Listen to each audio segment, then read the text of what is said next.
Well, it's season 3, and Merle got a great deal renting a seaside mansion named Dragon House.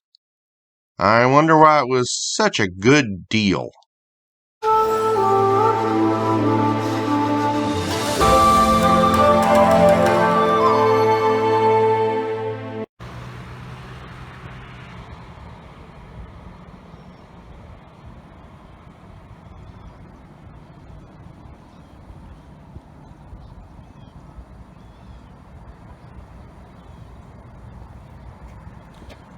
My name is Dealin Shook, and I am the information collector.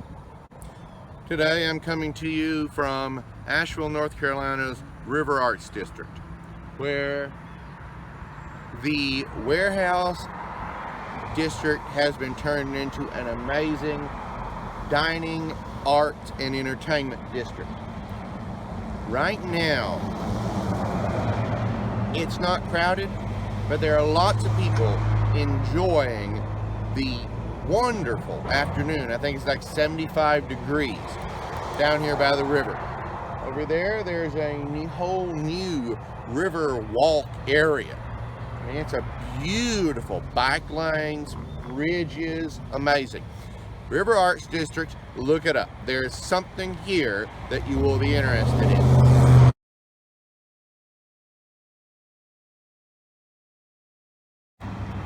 Last week, Sony made 2 new product announcements that you need to know about.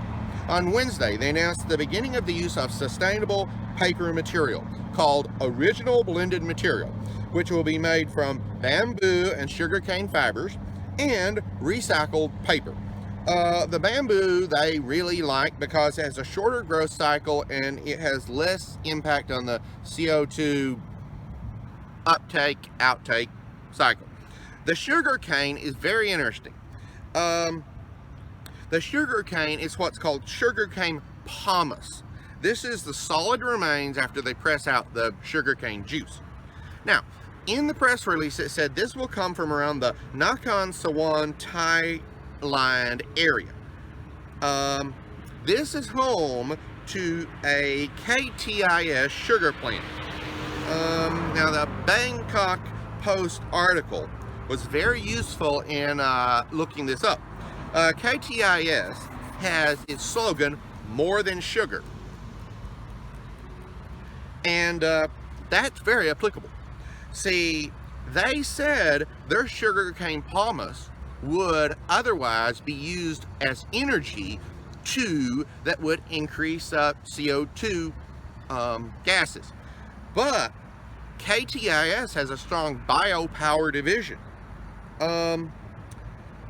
This is KTIS is a very interesting company, and it's part of a industrial complex that we do not hear about a lot. Doesn't get a lot of attention, but it's an amazingly vibrant company that if you're interested in Thailand economy or biopower or sugarcane, look up KTIS Sugar. This original blended material will be recyclable. You can just drop it in the recycle bin. They're gonna, quote, use it for the elimination of plastic packaging from newly designed small products. Now, on last Thursday, they introduced the Air Peak S1 drone. This is the smallest drone with a full frame, mirrorless, interchangeable lens camera. This is what the movie producer is going to be using. I saw A Quiet Place Part 2 over Memorial Day weekend. It was amazing. There's this shot where you start looking down on the people and it pans up to where you see this industrial plant background. I'm betting they use something like this for that. This AirSpeak S1 will feature proprietary motors, controls, and sensor systems with stereo cameras in 5 locations on the drone. It's like a quadcopter drone.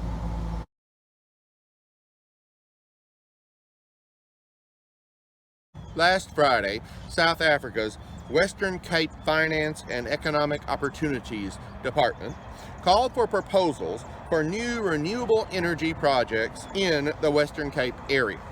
They called for proposals for new electric generators, battery storage, and hybrid generation storage options. The timeline for this will be July the 12th, and this is significant to all of us because South Africa is facing a problem everyone is facing: load shedding. This is a technical term for when you have a high demand and you have to distribute it across an entire grid. If you are thinking of the Texas power outages this winter, yeah, that's about kind of where this falls.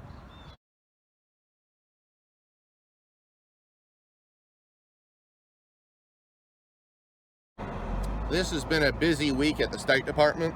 Last Friday, they urged peaceful elections in Ethiopia, expressing concern over it occurring during times of deep ethnic divisions, outright conflict, and a lot of internal displacement.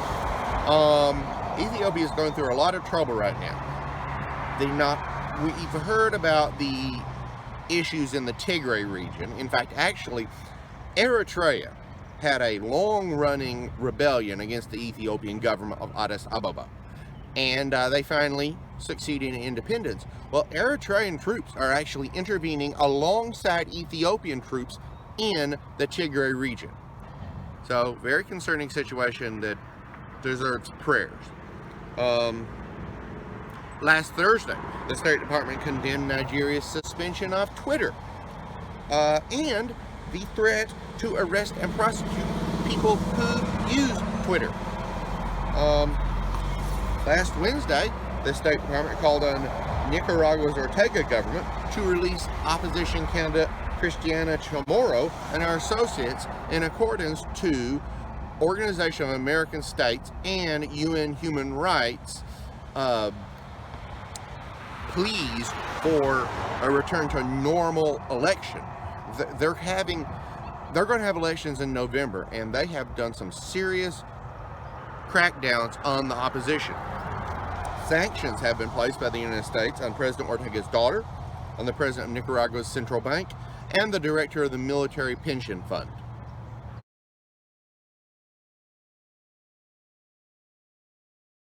Last Thursday, the U.S. Treasury's Office of Foreign Asset Control took action against a Houthi smuggling network. This is a very interesting story showing ties between Iran and the Houthi rebels, which we knew about, but also ties between Hezbollah and the Houthis and Somalia and the Houthis.